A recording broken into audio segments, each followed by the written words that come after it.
ఎవరైనా సరే మా దేశం జోలికొస్తే టాప్ లేచిపోద్ది. ఇది ఇప్పుడు భారత్ ఇచ్చిన సందేశం. గత ఏడాది ఒక్క ఆపరేషన్ సింధూర్ మాత్రమే కాదు, ప్రపంచానికి ఊసు కూడా తెలియకుండా అత్యంత రహస్యంగా బోర్డర్ దాటి మరీ ఓ సీక్రెట్ ఆపరేషన్ చేసింది ఇండియన్ ఆర్మీ. దేశ సమగ్రతకు భంగం కలిగిస్తే ఎక్కడికైనా వస్తాం, ఎందాకైనా వస్తామంటూ మయన్మార్లో ఓ కోవర్ట్ ఆపరేషన్ చేసింది. ఆ వివరాలు తాజాగా బయటికి రావడంతో అటు పాకిస్తాన్, ఇటు బంగ్లాదేశ్ ఒళ్ళు దగ్గర పెట్టుకోవాల్సిన పరిస్థితి ఏర్పడింది. ఇంతకీ ఏంటా ఆపరేషన్? Let's watch.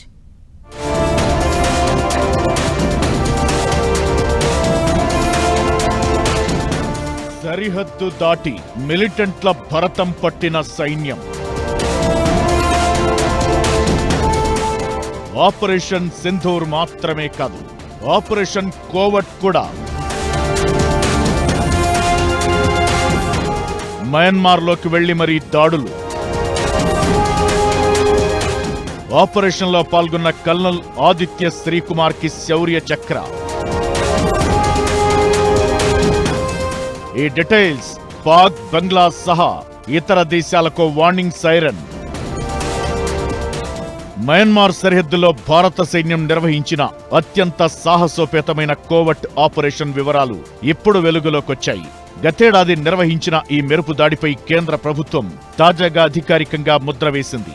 ఈ ఆపరేషన్ కు సంబంధించిన పూర్తి వివరాలు, భారత సైన్యం విదేశీ భూభాగంపై నిర్వహించే రహస్య ఆపరేషన్లను కేంద్రం బహిర్గతం చేయడం చాలా అరుదుగా జరుగుతుంది. అయితే ఈసారి 21వ పారా స్పెషల్ ఫోర్స్ కు చెందిన లెఫ్టినెంట్ కల్నల్ ఘటాగే ఆదిత్య శ్రీకుమార్ కు శౌర్య చక్ర పురస్కారాన్ని ప్రకటించడంతో ఈ ఆపరేషన్ వివరాలు ప్రపంచానికి తెలిశాయి. మయన్మార్లోని మిలిటెంట్ శిబిరాలను అత్యంత ఖచ్చితత్వంతో ధ్వంసం చేసి దేశ వ్యతిరేక శక్తుల నడ్డి విరిచినందుకు గాను ఆయన్ను ఈ ప్రతిష్టాత్మక అవార్డుతో సత్కరించారు. శత్రువుల కళ్లుగప్పి నిర్వహించిన ఈ మిషన్ భారత సైనిక పరాక్రమానికి నిదర్శనంగా నిలిచింది.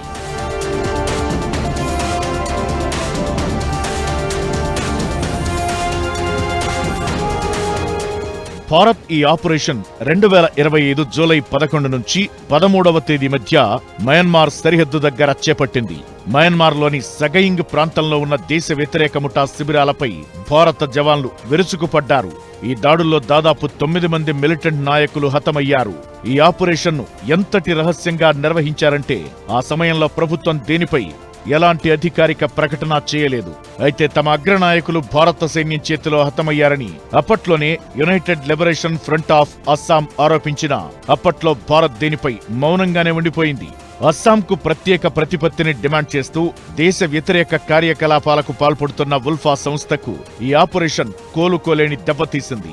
భారత్ మయన్మార్ మధ్య ఉన్న 1600 కిలోమీటర్ల సుదీర్ఘ సరిహద్దును ఆసరాగా చేసుకుని మయన్మార్ భూభాగంలో శిబిరాలు ఏర్పాటు చేసుకుని మిలిటెంట్లు దాడులకు ప్లాన్ చేస్తున్నారు. దీనిని ముందే పసిగట్టిన భారత నిఘా వర్గాలు స్పెషల్ ఫోర్స్ సాయంతో సరిహద్దు దాటి వెళ్లి మరీ శత్రువులను తుదముట్టించాయి. డ్రోన్లు మరియు క్షిపణులను ఈ దాడిలో ప్రయోగించారు. ఇప్పుడు ఈ కోవర్ట్ ఆపరేషన్ను ధృవీకరించడం ద్వారా భారత్ తన రక్షణ విధానంలో మార్పును ప్రపంచానికి చాటి చెప్పింది. ఉగ్రవాదం ఎక్కడ ఉన్నా, ఏ భూభాగంలో దాక్కున్నా వెంటాడి వేటాడతామనే సంకేతాన్ని కేంద్రం పంపింది. మయన్మార్ ప్రభుత్వంతో ఉన్న దౌత్య సంబంధాలను కాపాడుకుంటూనే దేశ భద్రతకు ముప్పు కలిగించే శక్తులను నియంత్రించడంలో భారత్ వెనక్కి తగ్గదనే సంకేతాలు పంపించింది.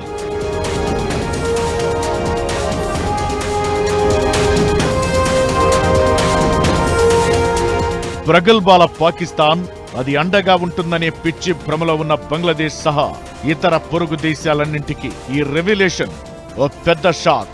అవటానికి చిన్న దేశమే అయినా బర్మా సరిహద్దు దాటి మరీ కుట్రదారులను అంతం చేయడం ద్వారా ఇలాంటి కుతంత్రాలు చేపడితే ఇదే గతి అనేది భారత్ ఇచ్చిన సిగ్నల్. కుట్రలు చేయకపోయినా కుట్రలు చేసేవారికి సాయం చేసిన భారత్ సహించదని తాజాగా ఆపరేషన్ కోవర్ట్ బయటపెట్టడం ద్వారా సంకేతమిచ్చింది.